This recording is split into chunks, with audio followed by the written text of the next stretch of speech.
do you like live radio? I do. Yeah. Is it exciting?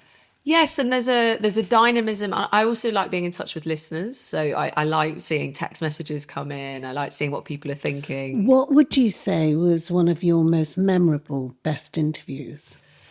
Oh, gosh. I mean, I don't know. I was going to, like, you've got the famous moment with Nigel Farage. Like, we're not mates. That was amazing. Yeah. That was this year. I mean, you've had Farage. You've also had...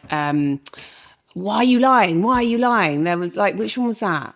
I don't know. You had one and it was like... Well, I thought... it was somebody, they'd said a statement and you were like, how can you know Yes, that when yes. the report hasn't even come out? Like, you're so sharp. Okay, so there's different types of interviews. So, I mean, there's the very human ones. For instance, I did the first interview with Nazanin Zaghari-Ratcliffe when she'd been released from this Was that on Woman's Hour? It was on It was on television and on Woman's Yes. Hour. And that was my most memorable one. Yeah. It will live with me forever. Yeah. And I had interviewed Richard, her husband, for years, trying to get her out. And, I'd met Gabriella, her daughter, who she wasn't able to be with. And then to meet her, it was just incredible. And for me, that's a story that is really important to get across, obviously, the human side of it, but the political side of Iran, of what it means, how the world works together, what's going on when people are being used as political pawns.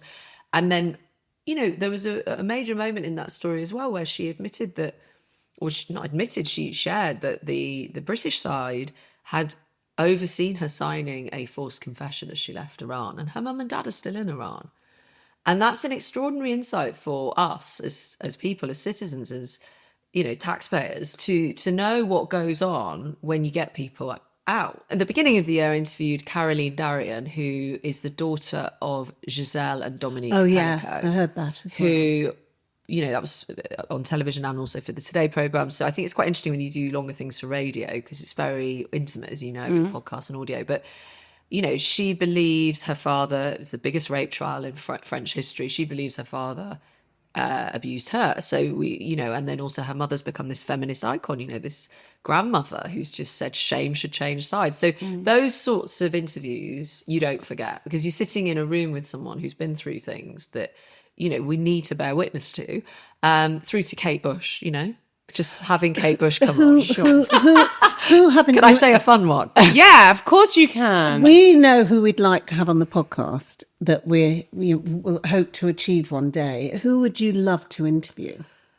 Oh, I mean, I have wanted to interview Monica Lewinsky for a very long time, because I'm sure you could. I'm sure.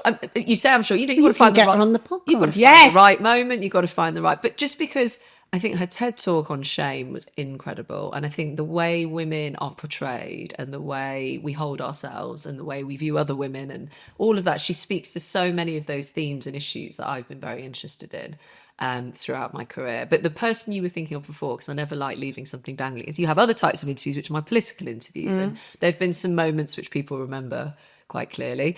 The Farage one this year, what was different, I suppose, was it's the first time I've actually interviewed him, I believe, since he's become an MP. He obviously tried many times, but the one you were talking about was with Rory Stewart. Oh, yeah. Obviously a big podcaster. Yeah. And I'd just come back from maternity leave, and obviously it's a weird job because you come back and you can't just like sneak in behind a desk in my job. You go out on air to millions of people, you've got your back. There's no in between. And after having our first child, it's a weird job because you can't actually, I always think this, you can't imagine doing it until you're in the studio. I don't know if it's like that with singing. You just sort of, then it happens and you're like, oh yeah, this is what I do. But were you scared about going back? I think I was just, I didn't know what it was to go back after an amazing amount of time away. And also baby brain is a real thing. Just like, no sleep. I mean, it's similar to what I've inflicted upon myself. Were you in still this job. breastfeeding? No, I finished at 6 months and I went back at 9. And it was, that week was just crazy because I ended up interviewing, or maybe it was a few days after the first week, I ended up interviewing Theresa May at the end of the week, if I remember correctly, with a phone in about the Brexit withdrawal deal. And 2 days before, do you remember all the Brexit stuff?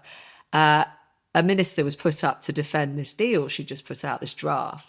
And it only come out minutes earlier. No one had read it. And Rory Stewart, who was a minister at the time, came on air and said something like 82% of the British public support this deal. And I said, well, how can they? No one's read it. And he went, I'm producing a figure to support what I believe. And I went, so you're lying. And it was proper like that. It was proper northern. It was like, you're lying. Like, it just shut your gob, yeah. And he went, yes, I am. And I'm sorry. And he said, sorry. And we've talked to he and I, we've been reunited once on this subject, actually, at a panel in London, a live event in front of an audience. And he said it was a big moment for him because he realised how far he'd gone in to sort of the tunnel of spin. Is that when he decided to quit? No, I think there were quite a long time. There was quite a long time afterwards. But for me, I tell that story sometimes for women to hear. Yes, you can be knackered. Yes, you feel not quite like yourself. All those things. But I was like, although it was awful for him and it went on the late night US TV shows, fake news spreads to Britain. I was like, I'm back. Yeah. I'm in the room. I'm in my body, and I can still hear